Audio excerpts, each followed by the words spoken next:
Addie Lentzner is a second-year student at Middlebury College and a graduate of Arlington Memorial High School. At the recently concluded Democratic National Convention held in Chicago from August 19th to the 22nd, she was one of the youngest delegates in the Vermont delegation, which itself was one of the youngest by average age at the entire convention. 9 of Vermont's 14 voting delegates was under the age of 37. We had a chance to do an online conversation with Addie Lentzner about her experiences at the convention shortly afterwards. From your point of view, as a member of the delegation, what was it like, in general? It looked like it was a very upbeat, positive kind of atmosphere. Is that your experience? Oh. Yeah, I mean, before I went to the DNC, I was feeling somewhat pessimistic just about the election and about everything. And then I got there and, of course, heard all the speakers, heard Kamala speak, was in that environment. And it was just incredible. It was so energizing. And um, being with Democrats from all around the country and meeting so many people and also just like seeing so many people coming together around this shared vision of like democracy and justice was really empowering. And I definitely left feeling more optimism and more excitement around the election. I was involved in my town Democrats and then I went to the state convention and ended up getting elected as a delegate, and the youngest from Vermont, which was pretty cool. Um and I've also realized that so like before the convention we had a little Discord with like about 120 other young people from around the country who were going to the convention. I think it was under 36, but the majority of them were in college. um and so we've been talking, and I got to meet some of them at the convention in person, and it was really amazing. But it was really cool that Vermont was one of the youngest delegations. I think that really shows that Vermonters are really progressive and want to include young people in these conversations and care about our voices, which I thought was really cool. So, and kind of, following up from that, what is your sense of the youth vote, the youthful cohort? Do you think following the convention, your age bracket, folks in your age bracket will be inspired to, definitely make sure they vote in November or earlier by mail? Or is there still a sense of, meh about the whole thing? Yeah. I mean, I think there's definitely a lot more excitement. I know a lot of young people that I've talked to are just super hyped to vote and hopefully get Kamala Harris and Tim Walz into the White House.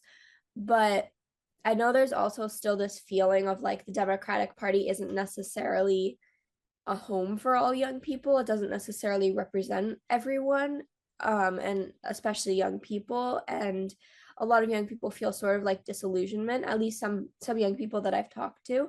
And I think that's totally valid. But I think the Democratic Party, especially after this convention, I felt that the Democratic Party is really working to try to include all people and have a specific voice for young people. And I felt as though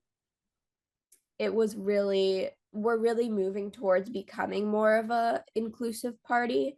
And I think that a lot of young people are seeing that, but at the same time there are still a lot of young people who don't see that. And I think that's totally fair. And I'm just hoping that in the next few months, in the next 70 days or however much longer we have left, we're able to pull more people in and have conversations and show how Kamala Harris and Tim Walz are really going to fight for our future. What do you think some of the main issues are for folks in your age bracket? I mean, is it climate change? Is it the economy? What stands out to you as being when you talk with your friends? What are sort of the top few issues that you're concerned about going forward? I think a lot, I mean, there are so many obviously intersectional issues that are going on in this country. I think one of the big ones is definitely climate change, since that kind of impacts everything, and our ability to fight for all of these other issues is based on the future of our climate. So that's definitely really, really prominent. Another one that young people have really been talking about has been Israel and Palestine, and justice in the Middle East. And I know there were a lot of delegates at the DNC who were really like fighting for that, fighting for a Palestinian speaker to be at the convention. And I think that's something really prominent for young people too. And honestly, I feel like everything is sort of connected, and a lot of us as young people have the same vision for the future. We just disagree on like slight little like policy differences. And I think that's the same for a lot of for everyone from every generation. And if in the Democratic Party, and if we were able to sort of come together and have those conversations, that might help us move forward and be able to represent better the diverse array of people who are in the Democratic Party.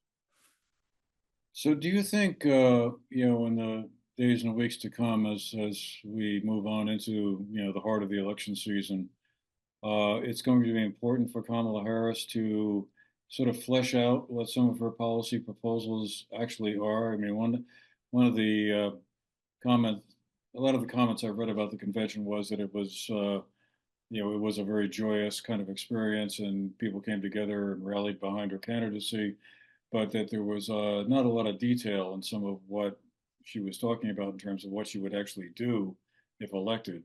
Uh, do you think that it would be important for her to begin to kind of be a little more specific about some of those ideas, or that can wait until after she's in office? No, I definitely think that's something she has to do in the next few weeks. I definitely felt the same way when I was at the convention. There was a lot of just like rallying around Kamala Harris and support, and we will win, we won't go back, which I think is really important. But also part of that is digging deep into the issues that exist in this country, and you can't have that optimism and that rallying support if you don't talk about what your policies are, and if you don't talk about what you're actually going to do to address those issues. And so I think Kamala Harris in the coming weeks definitely has to put forward more concrete policy proposals of what she's going to do. And I think also that will get a lot more young people to support her. I mean, of course, depending on what those policies are.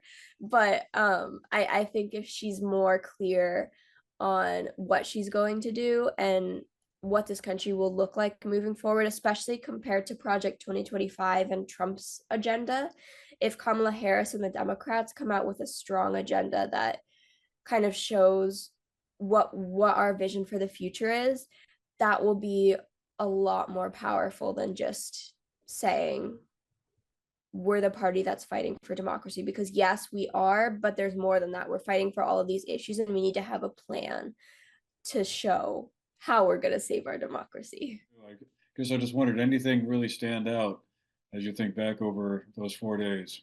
Yeah. I mean, Michelle Obama's speech was definitely a highlight. I think the part for me that really will stick in my mind is actually the last few minutes of the convention, when after Kamala Harris had spoken and the balloons were falling down from the ceiling and everyone was cheering. And that was just a moment for me where I felt this just like my brain kind of stopped, and I was thinking about what has happened in the past in my life and in our country, and since I've been alive, and what the hope is for the future. And I know that sounds really cheesy, but I was just like really, really full of this sense of this deep emotion. Um, and I remember hugging my fellow delegates and taking pictures and just being like, this is the feeling that I want all people to have in our country, this feeling of hope and this feeling of optimism for our future. Because if we feel that, then we're going to defeat Donald Trump. But if we don't feel that, then we don't have a chance. And so I really, when I was feeling that, I was thinking about a lot of other young people and a lot of other people around the country, and how we can bring this same feeling of being in that convention room, being surrounded by other Democrats, how we can bring that joyous feeling to other people. One of the big factors in the upcoming general election in November will be the turnout among younger voters. In a close, tight election, like this one for the presidency, these voters could make a big difference in the outcome. For the GNAT-TV News Project, I'm Andrew McCullough.